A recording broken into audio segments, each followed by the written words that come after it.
Good evening, ladies and gentlemen, and welcome to the latest installment of the Cornell Tech Bloomberg Speaker Series. My name is Simon Casey, and as a way of introduction to this evening's conversation, I'd just like to say a few words. I run agriculture coverage here at Bloomberg News in New York, and as you might expect, my colleagues and I, we spend a fair amount of our time covering the ups and downs of agricultural markets. We track things like grain prices, the state of the cotton crop, the orange crop, international trade. But increasingly, we find ourselves writing on a pretty much a daily basis about the impact of technology on farming and on food, and on the impact of what we eat. Now, as I'm sure as many of you know all too well, the world faces a challenge in the coming decades. How can we feed an expanding and more prosperous population? How can we do this when there is a limited amount of arable land and when there's pressure from things such as climate change and pollution? And at the same time, there is a steady and growing interest among consumers here in the US and other parts of the world about where their food comes from, about how it's produced, and whether it can be grown sustainably. And it's becoming clear that technology can solve many of these problems. Already we see farmers using drones and satellites to monitor their crops. And while major corporations develop gene editing techniques and semi-autonomous tractors, just to take two examples there. But it's not just out in the fields that this revolution is happening. We have farmers right here in the city, growing food indoors, virtually on the doorstep of millions of consumers. Here to talk about this exciting new industry is Irving Fain, the CEO and co-founder of Bowery Farming. Irving is an investment banker turned entrepreneur who founded Bowery in 2014 as a modern farming company with a mission to transform the future of food and change the face of agriculture. So without further ado, I'd like to hand over to Irving and to Bloomberg Television's Scarlet Fu.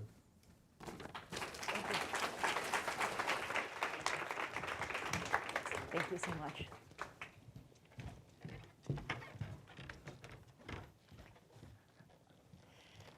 Hi, everyone. Thank you so much for joining us. Our focus today is the future of food, specifically how one company is using technological innovations to solve this large, intractable societal problem, which is feeding an increasingly urban population in a sustainable way.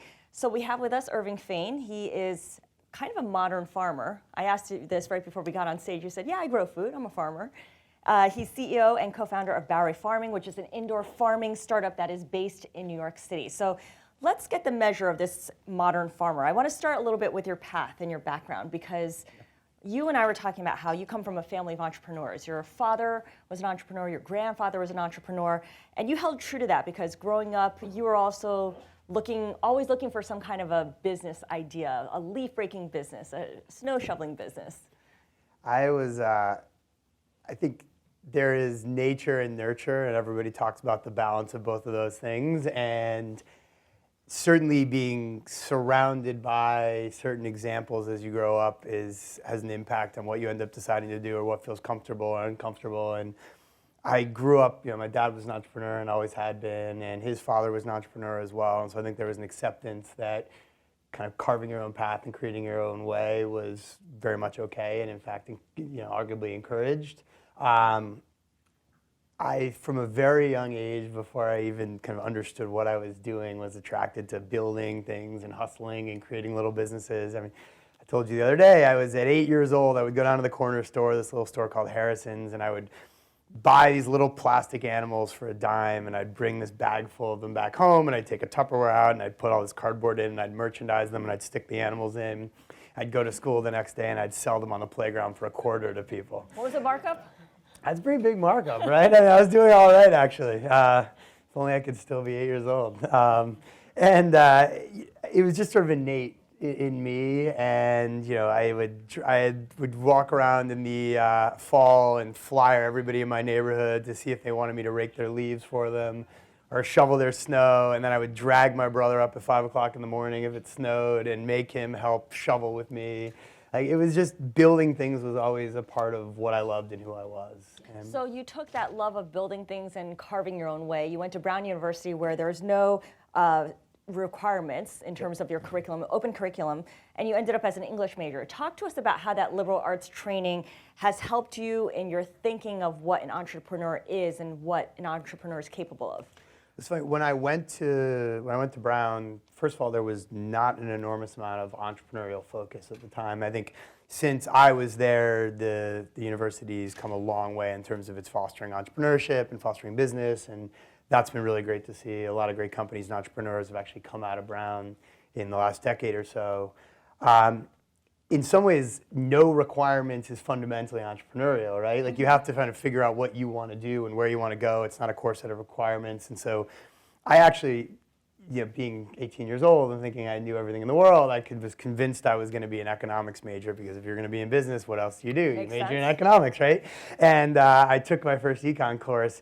And by the end of it, I was like, wow, I actually don't like this that much. and I got to step back, and I was like, wow, do I really want to spend the next 4 years working on something and studying something that I'm actually not as excited about? I loved reading, I loved writing, and I just kind of stepped back. And I remember talking to my uncle, actually, and he kind of said to me, he's like, listen, what you majoring in college actually has no bearing on what you eventually do in life. And I said, well, that's great. I'm going to give up economics, and I'm going to be an English major. And I think if anything, it taught me, one of your jobs as a founder, and I think in business in general, is communicating and making compelling arguments. And your job as an English major is to read a text and analyze what you're reading, understand what you just read, and then formulate an argument, and then articulate that argument in a way that other people believe you, and it's done in a compelling way. And in many ways, that is what you do every day as an entrepreneur, and arguably what you do in most professions out there. And I think that core set of skills, I'm sure you're going to get to this in a second, but I went on to my next job. It was a very non-traditional background for that job, and I used that angle as a way to sort of get myself in there. Well, let's talk about the job that you went to out of college. You went the investment banking route. So you went from reading text and pulling out important ideas from there to reading balance sheets and income statements. I mean, that was the goal of working at Citibank. Yep. You chose specifically to work in a group that was working with early stage companies, helping them raise money. So you didn't want to go to sell debt of big companies, right? That was a deliberate choice. Yeah, I mean, as a sort of a naive 21-year-old kid, I kind of looked out and said, and this was after the dot-com crash, and so everything was sort of falling apart. And the tech ecosystem, the way it exists today, did not exist then. There's a myriad of opportunities for young entrepreneurs now that I think are actually fantastic. So I kind of looked out and said, oh, okay, well, how do you learn business as a 21-year-old, who went to a liberal arts college? And so banking seemed like a natural fit. I'd done some accounting at Brown, so I had that background, and went there, and then, like you said, I focused on companies that were more akin to the kind that I ultimately wanted to be a part of. And it was a shock in some ways because it's a totally new environment, but it was a crash course in a couple years in a core set of skills which I've carried with me in one capacity or another from back then all the way until now. And sometimes people will say to me, oh man, I bet you wish you never did that. I bet you wish you weren't a banker. And I actually am very glad I went through that experience for a multitude of different reasons. I think it teaches you a lot about work ethic and what you're capable of as well. But it also gave me a real understanding on the financial side of things that certainly at Bowery today is still valuable to me. Do you remember talking to any of the CEOs, and do you still keep in touch with any of them? I don't keep in touch with them, but I certainly remember the companies I worked with.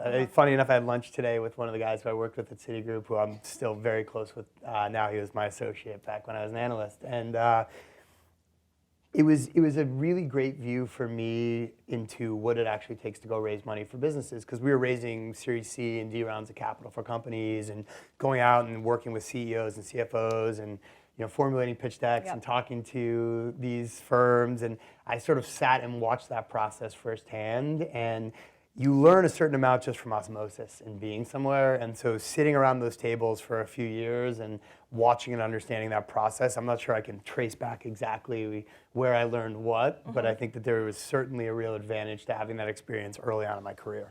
And the goal, of course, was to always start something of your own. You did take a year off to travel the world, go surfing, where you solidified your entrepreneurial ambitions. This A is lot true. of time Yes. in the waves will do that. This was a very good choice for me. It was a very, very good choice. Yeah, I realized there was a moment in my life that I could make a choice to do something for myself, and I looked and said, I remember I was actually sitting on the 39th floor, and I was sitting across from my managing director at the time, and I had these interesting offers from these other firms, and I said, there's these really interesting offers, and these recruiters are telling me I'm going to be unemployable if I go take a year off, and how can I be unemployable at this age? And on the other hand, here's this trip, and he looked at me and he said, man, I wish I'd done that when I was your age. Yeah. And that was a moment I stopped and I said, you know what, if I don't do this right now, I am going to be sitting there in a seat like that in some years from now saying the same thing, and I'm going to realize I was this close to making that choice.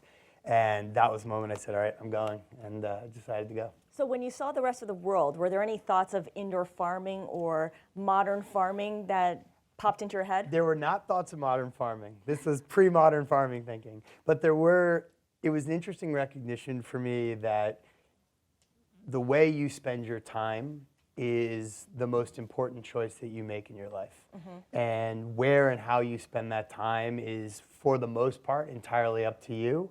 And I would go to a certain place. I remember sitting in Byron Bay in Australia, which is a big resort area, and there were people you meet who said, I got here 9 months ago and I just loved it and I stayed. And I realized, I said, I could do the same thing. Like, I could stay, I could live here if I wanted to, and nothing's stopping me from doing that. And in many regards, you have you have to work there and build a living, but you have a lot of agency over the choices you make and the way you decide to spend your time. And I think that there's a level of empowerment that comes with that, because I came back from that trip with a real conviction, and I knew this was where I was headed, but that I needed to do something of my own and move in that direction, maybe not immediately, but that was really where I needed to head. And it wasn't that there was a question in my mind, but I think that there was even greater conviction that that was the right decision for me. All right, so let's fast forward now to 2014 when you began Bowery Farming. You had co-founded another firm before that, CrowdTwist, that you obviously worked on for a lot of time. Yep. You were working on it 24/7. What was the aha moment for you in deciding that you wanted to start this modern indoor farming company? And how does it tie to the previous company that you founded, CrowdTwist?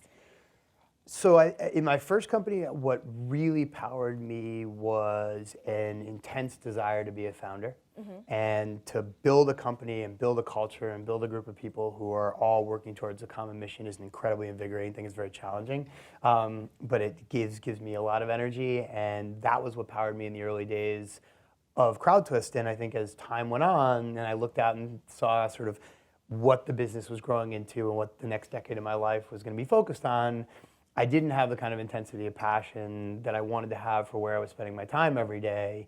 And this was a loyalty marketing company, it's an enterprise loyalty and analytics platform for big brands, brands like Procter & Gamble and Nestle and L'Oreal and Pepsi, folks like that. It's a great business. I'm really proud of what we built, and the company's still going today. The other piece for me was I am a fundamental believer in the power of technology and the innovation economy to solve hard and difficult problems. And I was building a great marketing technology company, but was not necessarily focused on problems that had a broader based impact. And that became increasingly important to me. And so when I stepped back and said, what do I want to do next?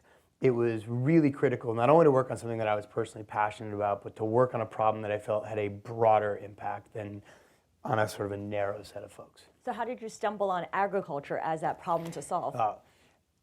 No surprise, probably the oldest and the largest industry in the world. I mean, agriculture touches everybody in this room and everybody in the planet, in one way or another. Also, when you really start to look at it, agriculture is at the epicenter, whether it's directly or indirectly, of an enormous number of the problems that we face today, whether it be certainly environmental problems, but health problems. I mean, you look at questions around obesity in not only this country, but other countries, and the quality of the food that we're eating. A lot of these can be traced back to our agricultural system in one way or another. And you look at agriculture, and 70% of our world's water supply every year goes to our agricultural system, which is pretty astounding. And when you just look at the US alone, we consume about 700 million pounds of pesticides every year. So that's in our soil, it's in the water, and it's on the food that we're eating. Internationally, globally, that number is probably closer to 5 billion pounds plus a year, which is pretty Sobering. Yeah, it's a large number. And the effect of that and the way that we farm and the practices from an agricultural perspective that we're performing, we've lost 30% of our arable farmland in just the last 40 years. And so it's having a real negative impact on the way that we're growing food and the environment around us, and something has to change. We can't, if nothing changed from a population standpoint, we can't continue to do what we've been doing for the last 40 or 50 years for the next 40 or 50 years. That's not going to work. What exacerbates the problem is in the next 35 years, we're going to have 9 to 10 billion people on the planet. And the UN will tell you that we need somewhere between 50 to 70% more food to feed that growing population. And that's a big number. I mean, we have to grow more food in the next 40 years than we've grown in the last 10,000. So you decided to tackle the mother of all problems here with agriculture, how to feed the world. To be fair, in a we are sustainable not way. alone solving the feeding the world problem. This is a problem that requires a lot of people, Right. many companies, a lot of different solutions. It isn't just going to happen from us. But technology worked in your favor in that Yes. you had these trends that made indoor farming possible. That's and exactly right. specifically, we're talking about LED lighting. exactly When I right. think LED lighting, I think of how the government changed the bulbs from incandescent bulbs to these fancy LED lights, which were a lot more expensive, that everyone had to replace, that certainly buildings all over the city and all over the country had to replace. How did that change the whole equation for you? So that, in many ways, was the gatekeeping change that enabled what we do today at Bowery to be possible. So every light, imagine this is a new building in here, is going to be an LED bulb. And the reason is, as you said, is because the Department of Energy realized LEDs burn a lot less energy. They're much more efficient. We should be using those bulbs. And they mandated a change to that kind of technology over time. And so supply for those lights, or demand increased, so supply went up, R&D went up, and that had a real effect on cost. Now, we are not the first people to grow food indoors, which is a good thing. The government's been doing it for a long time. NASA has been doing this for decades, universities and their labs. The problem was, to your point, lighting was really expensive and it was really inefficient. So you could grow food, just not really at economics that made much sense to anybody. Then about 7 or 8 years ago, everything changes. And the cost of LEDs drops by over 85%. What happened 7 to 8 years ago? It was really a result of the investment in terms of the technology. There's a Moore's Law-like trend here. So in the same way, we all walk around with phones in our pocket that have more computing power than could fit in a room. Decades ago, LEDs are functions of chips as well. So that same trend helped drive innovation. Then you add supply that's coming because there's many, many more LED fixtures popping up. And then the other thing that happened was legalization of marijuana, which is interesting. Wait, do they use the same kind of lights that you So use? they didn't at first. And then people started to realize, well, LEDs are really efficient and a great way to light. We're using these other kinds of fixtures indoors. Marijuana is becoming legal. There's a lot more need and interest in lighting for indoor plants. And so innovation moved not only to LED fixtures overall, but to horticultural specific fixtures. So we can't take the lights right here and just stick them in and grow plants. We need lights that are a bit more specialized and focused on horticultural purpose. And so it's this sort of perfect storm of the cost of lights going down, the efficiency of lights going up, and then innovation starting to focus directly on horticulture around the legalization of marijuana that sort of all coalesces to allow what we do at Bowery in indoor farming to become a profitable endeavor. Do you have any projections for how much more the cost of lighting is going to continue to come down? Yeah, it's actually really interesting. So we're going to see about another 50 to 85% decline in the cost of fixtures, and we're going to see another doubling plus of efficiency. So this trend that's gotten us to where we are today is a trend that's going to continue, in the next 5 to 7 years and have a real positive impact on what we're building at Bowery as well. All right, so let's take a look at what vertical farming looks like. You actually gave us some pictures. We're going to pull them up here. Do I have it? Uh-oh. There we go. Okay, here's one. Describe what we're looking at here, because I don't see any sunlight, I don't see any soil, I see a lot of lights, and those are the LED lights. Yeah. And what plants are growing here? Well, you're seeing very healthy and happy plants, first and foremost. So we grow in these very large warehouse-scale indoor farms. So these aren't small farms, these are very big, kind of large-scale facilities, and they're completely controlled, contained environments. And what that means is, first and foremost, we can grow 365 days of the year, totally independent of weather and seasonality. So if you step back and think that just reliable, consistent supply of high-quality food year-round, that's essentially a departure from agriculture in the last 10,000 years. On top of it, though, because here you're looking at what is a completely controlled and contained environment, we grow with absolutely no pesticides and absolutely no agrochemicals at all. Does that mean there are no insects? There are not any insects, there's not any pests, there's not any issues. It's a very close picture of it. So It's really pretty. yeah, it's actually, so we talk a lot about what good agricultural practices look like as well. And so you walk into our farms and you see consistency. You see really beautiful crops that grow consistently. And that, again, is an effect of the controlled environment we have. And we actually grow 100 times more productively than a square foot of farmland. And we save over 95% of the water when we grow. Now, as we look at someone handling the produce, does the produce grow faster in this controlled environment than outside? We actually grow How much more than faster? twice as fast as the field. And have you shortened the growth cycle? I mean, how much can you continue to shorten that growth cycle? Yeah, so we're shortening the growth cycle. We're getting more growth cycles per year than the field does, and we actually get more yield out of every growth cycle compared to the field. So it's productive, more productive across every measure, and a lot of that comes because if you grow out in the field, you're essentially susceptible to whatever the world offers you, right? If it's a crappy year, it rains a lot, or it doesn't rain at all, or it's more colder than it normally is, or hotter, it just sort of is what it is. And in our case, we can create the healthiest and the most kind of robust ecosystem for a crop. You're giving that crop exactly what it needs, when it needs, from the minute you plant that seed all the way to when you harvest that crop. What about irrigation? Are there large amounts of water running, or is there mist, kind of like in a grocery store where there's just kind of a mist all the time over the fresh so organic there's produce? not a mist, there is water. So we grow hydroponically. And so that photo before. What does hydroponically mean? Yeah, so if you click back, so you can see these roots here in the crop. You can see those very Water close-up droplets, yeah. So what ends up happening is the roots themselves are actually laying in water. And the water itself has the nutrients that we're giving our crops in there. And so we actually are very closely controlling the water, the depth, the temperature, the nutrients, and we control that by crop and stage of a crop. We can talk about kind of how and why we do that. And so the idea is the plant is getting exactly what it needs from a nutrient perspective, from a water perspective, and from a climatic perspective at all moments of its life. Are there farmers here? Is this guy a farmer? He is one of our modern farmers. That's Tyler. He's an agricultural scientist, to be fair to him, but he started out as our resident farmer as well in the very early days. So these guys don't need to wear spacesuits and be protected No from spacesuits, but we are, food safety is actually a critically important thing for us. So we think very, very, very deeply about how we make sure our plants are as safe as possible and how we're delivering the safest possible product to our retail partners and consumers at all times. And so we are careful about what gets into our farm and out of our farm and what our farmers are wearing inside of our farm to make sure that we're not introducing anything that could cause a problem, because food's a really personal thing. I mean, you guys go to the grocery store and you buy food and you bring it home and you give it to your kids and you cook it yourself, and you need to be able to trust the food. Yeah. And something happens like what's happened in the last couple of months with romaine, and that shakes people's confidence in the food system itself and what they're eating. And a big part of what we're doing at Bowery is restoring that level of confidence and trust and transparency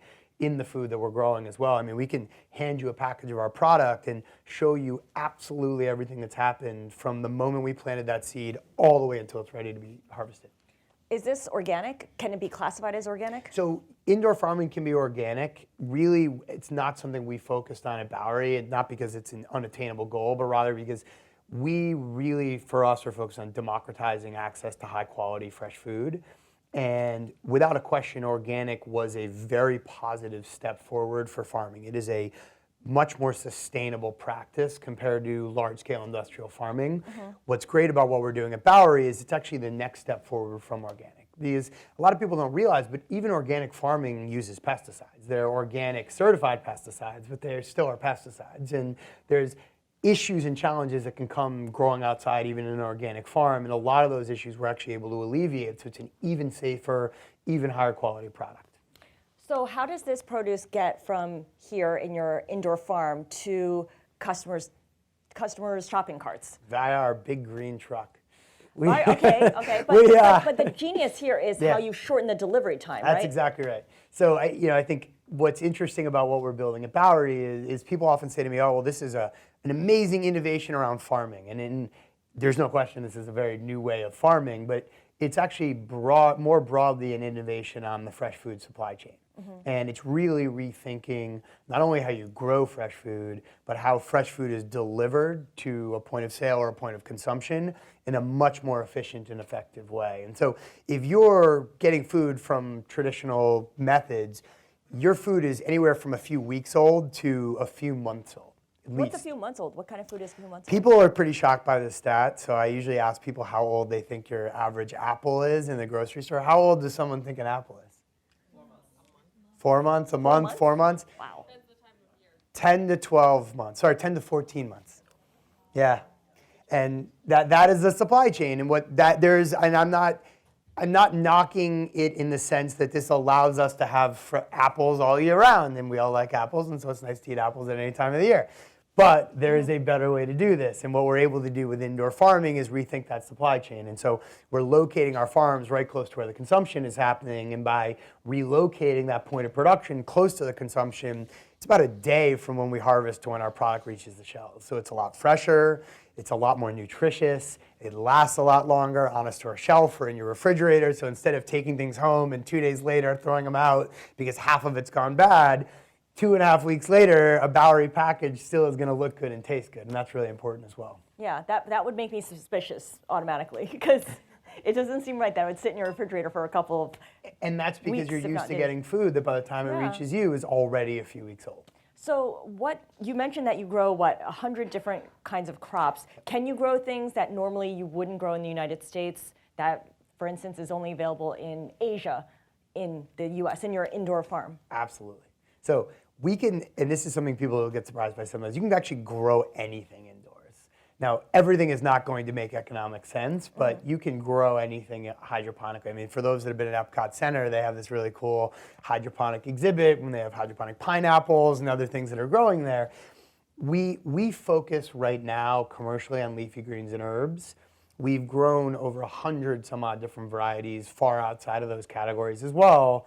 And when we look at the market, we see a substantial market that are really attractive candidates for indoor farming ultimately. We won't grow everything, but I also said to you the other day, technology has an interesting way of surprising us. So things that maybe today I don't think will grow, who knows? And to your other question about growing interesting things, one of my favorite things that we grow is a wasabi arugula. Ooh. And I wish I'd brought some. I would have passed it around so everybody could try it. It's really fantastic. And it's actually an arugula plant, and wasabi is a root for those that didn't know. So it is an arugula plant, but it tastes exactly like wasabi. Did you crossbreed it? No, this is the first question. People say, oh wow, that must be a Franken plant.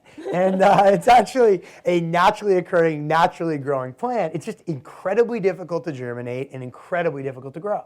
And because we have this minute control of our environment and the conditions around our crops, we can grow wasabi arugula reliably and consistently year-round.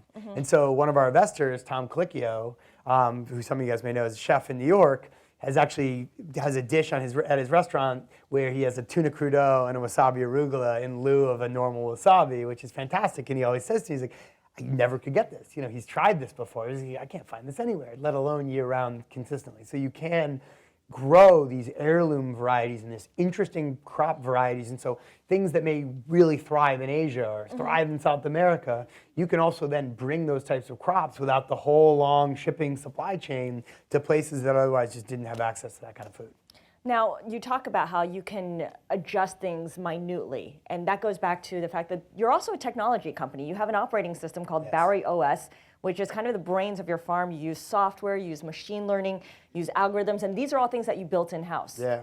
So We have an enormous focus on technology. In fact, that is really where we focus a lot of our time and energy, that and our agricultural practices. And technology for us means a lot of things. It's mechanical engineering and systems engineering, but it's also a lot of software engineering. And so you can think about the Bowery OS as the brains of our farm. It is like the central nervous system of our farm. So we take millions of data points in real time, and we ingest those data through a whole sensor and control system, which our team has actually developed on its own. And our system analyzes that data, and then we actually have a plant vision system. And that plant vision system is taking photos of our crops in real time, and it's running them through our own machine learning algorithms. We can look and say, what's happening with this crop right now? Is it healthy? What am I seeing? But then also predict, what am I going to see with this crop based on what I've seen in the past? And then all that data gets run through other algorithms that we've developed, and we actually are able to say, based on what we see now, what we expect we'll see, and all we know about the variables around this plant, what tweaks and changes do we want to make? And then the system pushes those changes out into the system, and they all get made and adjusted automatically. There's no human beings involved. It's all driven really by artificial intelligence and the systems themselves. And so it's constantly iterating and measuring and iterating and measuring across our entire farm in real time.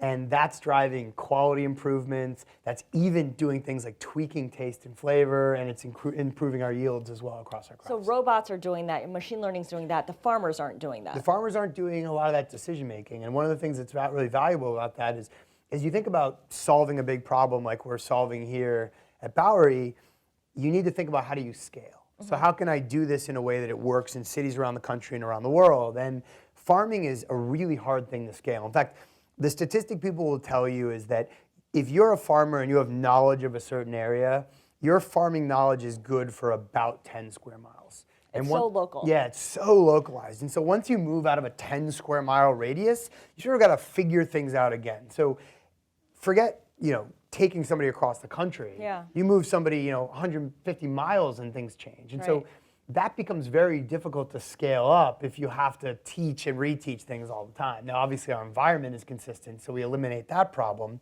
But by allowing our operating system and artificial intelligence to do a lot of this work, we can be much more accurate and much more effective, and we can have that intelligence and that knowledge in any farm that we open, anywhere in the country and anywhere around the world. And I'm glad you bring up scaling, because your investors include some pretty high-profile names. There's Google Ventures, there's Lara Hippo, there's General Catalyst, First Round Capital. I mean, their questions have got to center on scaling. How do you scale this business up? And like you said, for a farm, it's tricky because farms are local entities. You can't revamp it by rewriting code. You can't redesign the user experience at the snap of a finger. I think one of the things that we've gotten really good at, and I'm fortunate to have an incredible team around me. I mean, the team at Bowery is just an astounding group of people. I mean, every day I step back and I'm amazed at the work that our team is doing in every aspect of what we work on. And what you can iterate software quickly, and we certainly do. We've also learned how, and we are still learning how, to iterate larger scale systems quickly as well. And that becomes something that we need to learn and understand. We've also built a model that was from the start meant to be scalable. So farms that can be built quickly, farms that are able to be expanded and built in different environments and in different cities, and don't require an enormous amount of customization and sort of bespoke work, because the more of that you introduce, the more difficult it becomes to solve a broad problem. What percentage of your employees are trained in agriculture versus trained in software and data analytics? I don't know exactly, but we have a solid team of agricultural scientists. We have PhDs in plant pathology and plant physiology and in biology. So we have a few folks. So Tyler right here actually went to school for controlled environmental agriculture, which, believe it or not, is a thing at the University of Arizona. Ah, okay. Yeah. And partly because the biosphere, if anyone remembers that, I think that probably rubbed off on them there. And so we have a lot of people who studied plants either indoors or just studied plants in general. We also are fortunate to have a number of phenomenal people who focus on the software side, the electrical engineering, the mechanical engineering.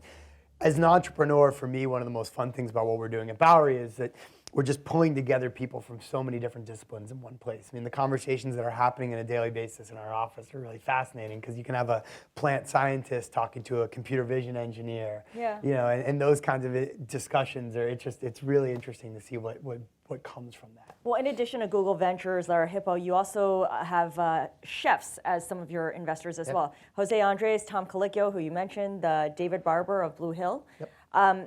Talk about their objectives. Are their goals aligned with the VC firms that back you?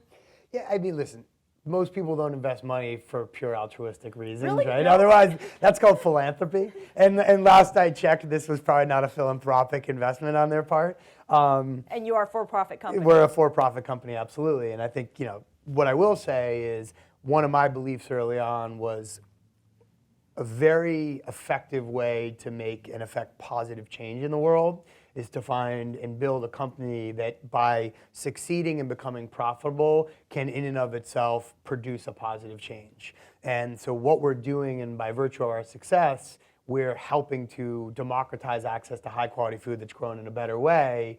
And we can build a profitable model, which can be a much more efficient way to scale than requiring donations, et cetera.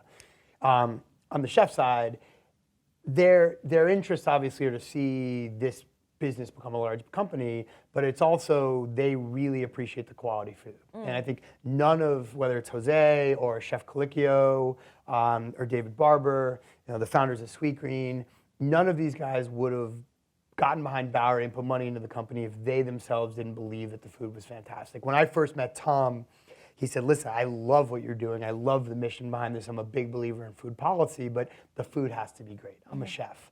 And it was one of, I'm a Top Chef fan. My wife and I watch Top Chef regularly. And so if anybody here watches Top Chef and have seen kind of the bringing the dish to Tom, it's a fairly nerve-wracking moment. I will remember for quite a long time kind of carrying our product over to Tom and like, oh my God. Here it is. Yeah, and he is very much who he is on the show. And he kind of tries it, and things around, and his eyes light up, and he starts smiling. I was like, all right. He got the nod. Yeah, and he's like, this is phenomenal. He's like, this is the best product I've ever tasted grown indoors, and this is as good as the best product in the field. And I'd like to have it in my restaurant. So that core fantastic food, that core piece of a phenomenal product with the ability to democratize access, to provide greater access to high quality fresh food to more people, that's really appealing to Chef Andres, to Chef Colicchio, to David Barber. I think everybody cares a lot about that. There's obviously a lot of changes happening in the food industry, the food delivery business. I think of Amazon, I think of Blue Apron, I think of the meal prep kit companies. When you look at how much money is going into food and agriculture, we were talking earlier about how the ag industry has lagged behind other industries in terms of tech innovation and maybe as a result in dollars as well. Why is that starting to change now? Is it just because things like lighting have gotten more efficient and cost efficient? It's not that, because the innovation that's happening in agriculture is far beyond lighting. It's probably a couple things. I think in some regard, people are looking at societal trends and the demand that's becoming very real from consumers to see higher quality food. People care about where the food that they're eating is grown. They care about how it's grown, how it was made. And that is sort of fundamentally opposed to the way the food system has functioned for a long time. I mean, for a long time, it was about how do I get mass-produced cheap food into as many people's hands as possible. And that actually came at a cost. Cheap food wasn't free. The cost was in arrears. And that's now coming due. And I think people are realizing and saying, you know what, I care about what I'm eating. I care about how it was grown. I care about what the impact of that was. And the system is responding to that. Secondly, I think you're seeing the technology sector and venture capitalists feel more comfortable investing in businesses that are outside the core software space. And so you're seeing investments in space tech. You're seeing kind of this broad category they call frontier tech. And so this kind of notion of what a traditional venture-backed business was, which is, it's an application or it's a software program online, has expanded, and now you've got people investing in things like indoor farms. And I think that, people are looking at agriculture, which is a kind of a real thing. So Blue River Technology, which was acquired by John Deere, which was helping to, in the fields, pick lettuce and just be more efficient and thoughtful about what inputs were laid down and how things were harvested. That was another great venture-backed success story. Again, because people are realizing this is an important industry, it's a large industry, and this is a place where venture dollars can go in and show real returns. I think that's only going to continue. Now, you have looked at what you're doing as solving a bigger intractable societal problem. Can your type of vertical farms, indoor farms, serve less dense rural populations? I mean, can you pick this up and move this somewhere to the Midwest, to another part of the country? Can you move it to urban areas where infrastructure like electricity is not as stable, like Puerto Rico? Could this work in Puerto Rico? So the focus for us at Bowery right now is urban environments. Now, urban environments don't have to be as large as New York City, but we are focusing on urban environments. And one of the reasons is in the next 35 years, 70 to 80% of the population is going to be living in and around cities. So there is this major move towards urbanization in general right now, and I think you're seeing that play out in a number of different places in a number of different areas. That's only going to continue. Now, by virtue of being able to serve urban areas, in many cases, you can also access rural areas with your product as well. We do need a set of infrastructure. We need power. But as time goes on, and we're already in our next farm going to be relying even more on renewable energy sources, our requirement for grid energy will continue to decrease. And so we will become even more self-sufficient when it comes to building farms in locations that may not have access to reliable, large-scale grid-based power. What kind of metrics do your investors hold you to? I mean, I know that you're not going to talk financial numbers, but just give us a sense of the growth and eventual profitability of your enterprise overall. So listen, we are focused on a very large industry. I mean, this is a $100 billion plus industry just in the US, and that's for crops that can be grown indoors. When you look at the global industry, this is about $1 trillion globally for crops that can be grown indoors. So it's a massive, massive opportunity. What's important for us is that the unit economics and the profitability on a farm-by-farm basis make sense, and they work. And that's something we focused on from the very early days. That's something we talk about a lot with our investors.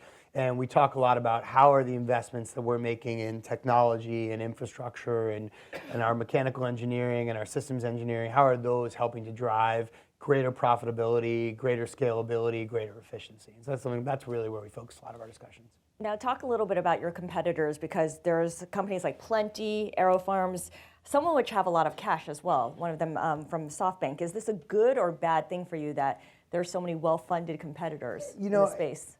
As a citizen of the world, I am happy to see that there are other people out there working on and solving problems that matter. I think that that's a good thing, and I would imagine everybody in this room is happy to see that people are using technology and their time and their energy to solve issues that affect all of us. I think this is a massive market, like I mentioned, so it's not a market where one single company will dominate the entire ecosystem. We're very confident in our approach and our technology and in what we're building, and I think feel very good about both where we are today, where we're going, and the partners who stood behind us. Do you have plans to go overseas, to go to, say, Hong Kong or Singapore? We are definitely going to be expanding. So we are building our next farm right now. It's about 30 times larger than our last farm, and we're really starting to think much more broadly about expansion into 2019, expanding across the U.S., and really expanding globally as well. And these are existing structures, or you're building structures? Yeah, so we don't build new buildings. I mean, I guess feasibly we could, but one of the things that makes it scalable is we really just need an indoor space that has a high enough ceiling for us. Yeah, it's big enough. And as many of you know, there's more and more of these empty spaces around cities around the world. So we are not for lack of space. I think that's certain. Is there a role here for traditional farmers? Yeah. In your farms? Absolutely. Talk a little bit about that. Agriculture is so big. There's food, the amount of food that's consumed every day in this planet is enormous. It's silly to think that we would be the sole source of that, or that indoor farming would be the sole source of that. We are going to be a very important part of fresh produce, and that's a very important part of our food system. But the food system has an enormous amounts of product and nooks and crannies that we need as well, and that farms will continue to provide. We will certainly push for better quality products. We will push for more responsibly grown products. We will continue to do that, and I hope the system itself will follow as well. But it's silly to think that the world will just be a series of indoor farms. Now, I will say, lots of fresh produce in the coming years is going to be grown indoors, not outdoors. There's no question. Some crops will not make that move, but a lot of fresh produce will primarily be grown indoors. What kinds of crops won't make that move? Certainly the leafy greens and herbs. I think a lot of the vine crops, a lot Yeah. of fruiting crops, a lot of tubers even. There's a number of different categories that we see as really great candidates for indoor farming. Could you ever grow meat indoors? Or not? Let me rephrase that. Yeah, I was going sorry. to say that's a whole different. Yeah. I mean, could you herd animals indoors? Could that be something that's feasible in the future? I would say that's outside of my strike zone right now. Okay. If we brought that to our investors, I think they'd probably say, why don't we stay focused on the $1 trillion other opportunity? Vegetarians first. Right there, yeah. All right, let's open things up to the audience. We've got a couple of mics making their way around. Let's go here first. Shocking, right? Yes. Yeah, totally, for sure. Also, nice shoes. All right. I had so many questions. So fantastic, really amazing. But you know, the first one out of my mouth is going to be: do you have an accelerator? Are you supporting startup in this particular area of the ecosystem? Wait, there's more. Can you remember these? Right. Yeah. Are you going to franchise? And what's the most profitable item that you grow? Good questions. We do not have an accelerator ourselves. We're really focused on internal innovation right now more than anything else. And I think to that end, franchising isn't something we're focused on today, primarily because there's an enormous amount of innovation to be had and accomplished in what we're building. And that innovation happens ultimately more effectively when we are vertically integrated, when we're understanding and controlling what we're growing and how we're growing it and building the operating system and the growth systems themselves. So not right now, that's not the plan. Could it happen down the line? You know, you don't know. Not rolling it out. Yeah, but not where we're focused right now. And you know, I think what's really great for us is there's a broad staple of crops that are really profitable for us today. And I think even more exciting is there's a vision towards a lot more crops that become even more profitable over time as well. So there really are a lot of candidates for profitable SKUs in indoor farming. Yeah, we're more focused on internal innovation versus there's so many great accelerators who focus on accelerating. I'd rather let them do what they do, and we focus on innovation in indoor farming. Right here in the front row. Plant-based diets has been around since Genesis. As you may know, plant-based diets is emerging among Americans. And I'm just wondering, the crossover of plant-based dieting and indoor farming, how does it affect the future of food? So what's actually really, you know, listen, anyone who stands up and builds a company and tells you that they knew all along what they were doing is probably full of shit. Because luck is, like one of my favorite quotes is, luck is when opportunity meets preparation. And when you build a company, some amount of luck enters into what you do. And I think we certainly understood the trend and understood where things are going, but what's very clear is there's been a real acceleration around the focus on eating fresh produce, eating high quality food, plant-based diets, and I think that's only continuing. The slope of that curve is probably steepening as well. And I was looking at a stat yesterday. When you look at the grocery areas that are actually growing, almost every area within the grocery store is consolidating and shrinking pretty substantially. The one area that's growing is fresh produce. And so there really is, and you think about it, it makes sense, right? You don't choose your grocery store because their Cheerios are fantastic, right? You choose it because they have really good fresh produce and maybe they have good fish and meat. And so that's driving people, that's driving grocery stores to think more about high quality produce. When consumers want more products and want more produce, grocery stores want to stock that. And so I think that trend you're talking about is manifesting itself in grocery stores, it's manifesting itself in fast casual, and that only makes what we're doing that much more important and that much more demand for what we're growing. Let's go over here at the corner. Can you talk about the differences, if you've looked at it, at nutritional content and what you grow and like what's grown on a farm? Yeah, so we are actually growing a more nutritious product, and that's for a couple of reasons. The first is we lose about 50% of the nutrient value in fresh food just from the transportation and the time that elapses from when it's actually harvested to when it reaches us. And so when you contract that supply chain down substantially, you're just able to deliver a much higher quality and more nutritious product. That's the first piece. The second piece is we don't have to process and wash and do all of these things to our product that have to happen when a product's grown outdoor in the field and is susceptible to a lot of issues. And so that also allows the nutrient content and the actual product quality to stand up for a lot longer. So when you wash the plants, that reduces It nutritional value? breaks down the crops. It just breaks down the crops themselves. It damages the crops in many ways. It's one of the many reasons why crop reaches our refrigerator and our produce we open and we're like, wow, it's already going brown. Got it. Okay. Over here in the back.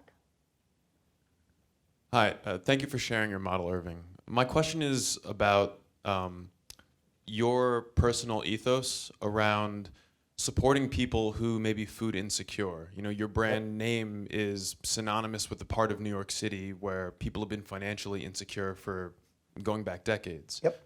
So what responsibility do you have in a corporate sense outside of the idea of democratization of high quality produce to people once your company is profitable, as opposed to providing for food insecure people as your company develops? Yep. Good question. So, we think a lot about food insecurity, and my view is that food insecurity comes down to two things. It comes down to access. And so there's a lot of places that just don't have access to high quality food. The second piece, though, is it also comes down to education. So just because you give somebody access to quality food, a lot of people don't actually know what to do with it.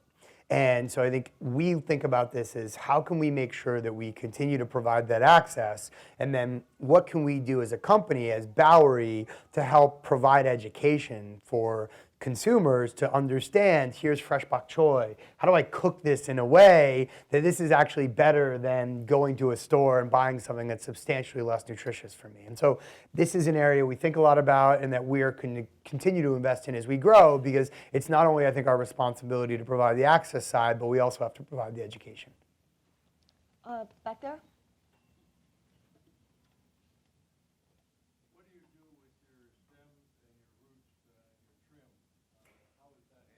So good question. We compost a lot. So the question was, what do we do with our stems and our roots and our trim? So we compost that. And you compost that where? In the city? We compost it, like around our farm. We have an area where, not inside of our farm, obviously. How about using it to feed sustainable animals to use their manure for your fertilizer? There's probably a lot of interesting things that we could do with this. I think one of the things that's really great about the team is we have a lot of people who have a passion for sustainability and sustainable farming. And so there's a whole group of people at our farm who are thinking about how can we be even more eco-friendly, how can we be even more sustainably minded. Can we pass the microphone down the road to the young lady with glasses on? Raise your hand. There we go. Hi. We see on your website that you're selling your products to Whole Foods. Yep. And we were wondering if you ever thought about selling to Key Food or Stop and Shop or any other more people who are on a budget that go shopping to these cheaper supermarkets. Absolutely. So as we continue to build our farms and as we start to build as our next farm comes online and we start to distribute, you'll see our distribution footprint expand substantially. Right here in front.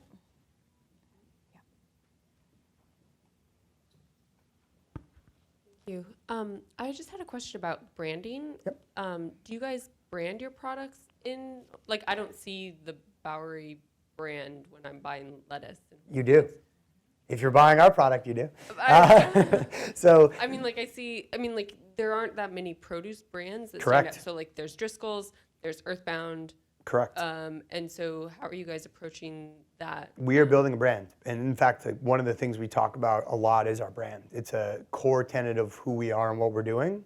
And the reason is because all of you guys as consumers, we want to make sure that you can walk into a store, you can pick something up and you can trust where it was grown, how it was grown, what it was grown with, where it came from. You can have that level of transparency and understanding of quality. And so we actually do. We've got our custom package that we've designed. We sell under the Bowery brand. We talk about what we do and why we do it. We direct people to our site to learn more. And so brand actually is something that is very important to us. And it doesn't exist in fresh produce in many cases because it's a seasonal business, and it's hard to build a brand if you're only on the shelf for a few months of the year. Unfortunately, we're on the shelf year-round with the same high-quality product, and so it puts us in a position to be able to build that Is brand. your produce in plastic bags that has Bowery Farms on it? It's in a recycled plastic container that's actually in and of itself recyclable. It says Bowery right on the front. We should have given you a photo. We can And it show that. explains that you're It's indoor farming? Yep, exactly. Pesticide-free, local. It's not in every Whole Foods, which is why you haven't seen it. There we go. Okay, back there, Soon please. enough.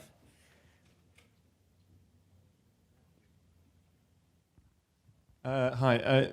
The food waste is a very big topic at the moment, and Yep. obviously by virtue of how you distribute and where you distribute, you eliminate a lot of the problems that are associated with that in terms of quality, transport, all of Correct. that.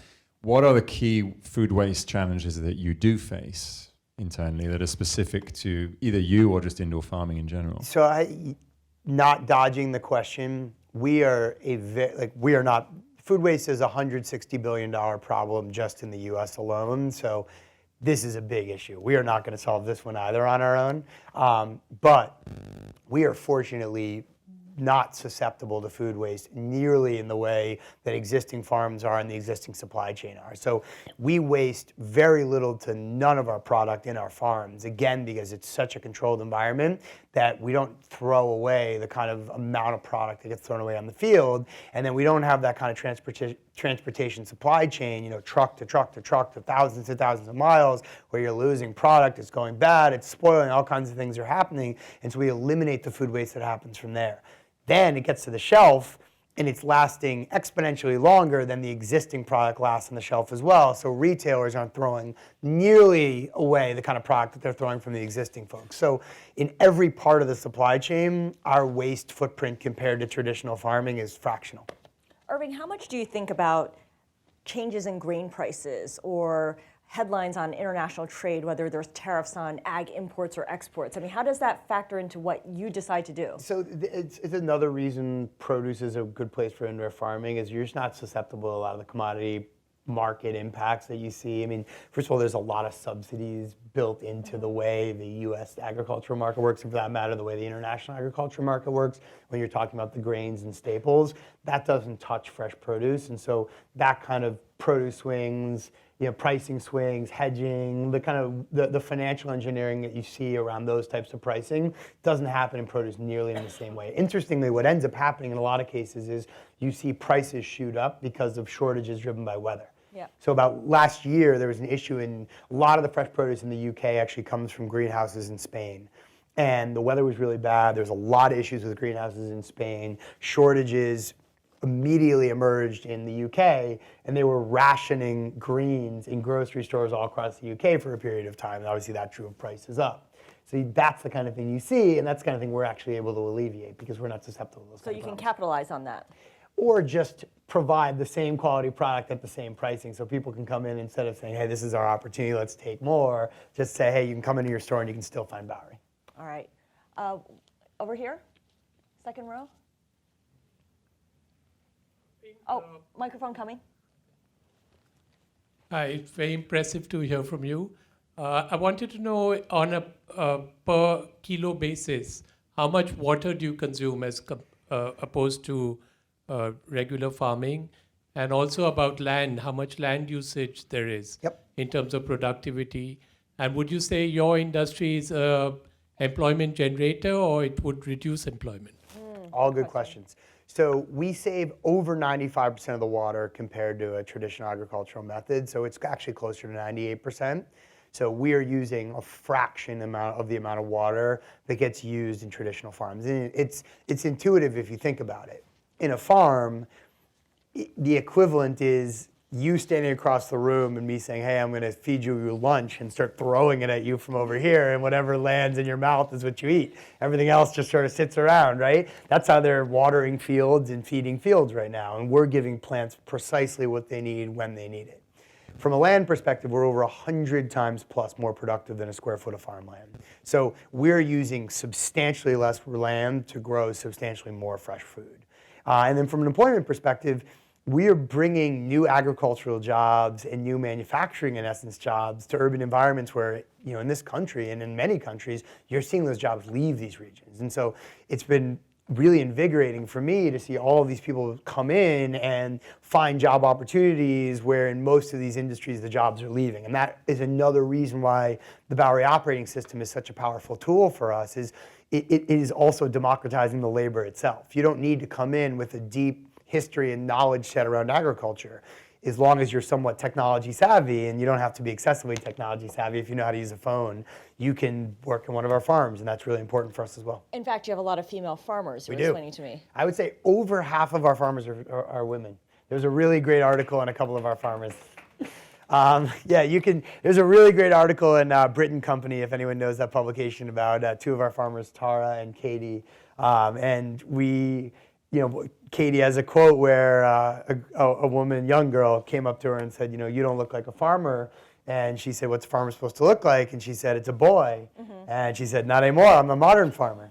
And it's been fun for us to be able to offer these opportunities to people, in different places, who were working in totally different areas.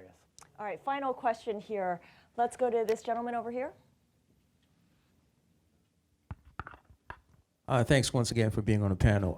Val Selling here, founder and CTO of Funeral, the official funeral app. As a failed startup, yeah, that's right, coming out next year. Thank you. I guess I'm in the other end of the spectrum. So as a failed startup founder in college, I had this company called NYT Organics. How do you handle challenges and failure? Because I still haven't made any money, although I'm working on software development now. Thanks. It's funny, we were talking about this today.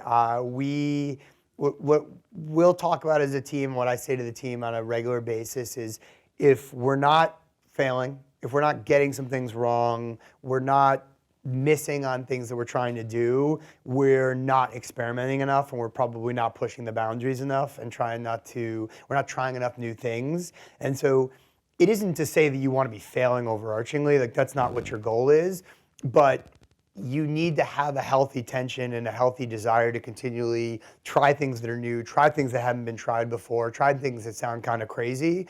And a large percentage of the time, those things will in fact be crazy and not work. But some percentage of the time, those things will in fact very much work and become new innovations or kernels of innovation that you seed. And so I think your job as a startup founder is to foster that notion and acceptance of making mistakes, and foster that acceptance of things not working and things going wrong, because it's that ethos that ultimately leads to innovation. All right, Irving Fain, co-founder and CEO of Bowery Farming, thank you so much. And before you guys rush up to the stage asking questions, we just have a shameless plug here, because our podcast of these Cornell Tech Conversations drops on Friday, June 15th. So go to Google Play, go to SoundCloud, go to iTunes, go to Audible, and subscribe to us. And just very quickly here, our next event is on September 5th. That is the first Wednesday after Labor Day. So we have a bit of a summer hiatus. So make sure that you sign up for that when we let you know that the sign up is ready. In the meantime, I want to ask Tyler Bugg from Tech NYC to give us some closing remarks. Thanks so much, Scarlett. And let's give a round of applause to Irving for being with us tonight. I'm Tyler Bugg, the head of partnerships for Tech NYC. And for those of you who are new to Tech NYC, we are a nonprofit coalition of 600 plus tech companies and startups across all 5 boroughs of New York City that are working together to network their efforts to foster a more dynamic, a more diverse, and a more creative New York. So if you work for a company that's interested in potentially joining our membership, or if you work for a group that we can collaborate with, please visit our website at technyc.org, or come find me after and say hello. One of the ways that we work to support the tech ecosystem here in New York is by making new connections at events like these. And so I just wanted to highlight a couple of big picture takeaways from tonight's conversation that we can move into the reception with. Number one, the most innovative companies in the future, and like many of the ones that are founded and are grown here in New York City, are ones that will fill needs in multiple verticals. So we heard from Irving's story that means agriculture and technology and public health and many other spaces. And for many of us in that room, that means an infinite list of other industries. And so the more integrated our business model can be, the more impact we can have. And then perhaps even dreamier than that is that we heard that entrepreneurship is inherently about exploration and about creativity. And so if you can turn that creativity into a compelling vision and you can figure out how to communicate it, then you can build a business model around it. And so to continue the conversation, and also given tonight's topic, it would be very cruel of me to keep you for another minute longer away from the food and wine outside. But before you go, let me just reiterate Scarlett's point that our next event is on September 5th. Please mark your calendars and stay tuned for the details on that. And let me give a final round of thanks to Irving, to Scarlett, to our friends and co-hosts at Bloomberg and Cornell Tech. And thank you all very much for joining us tonight. Thanks.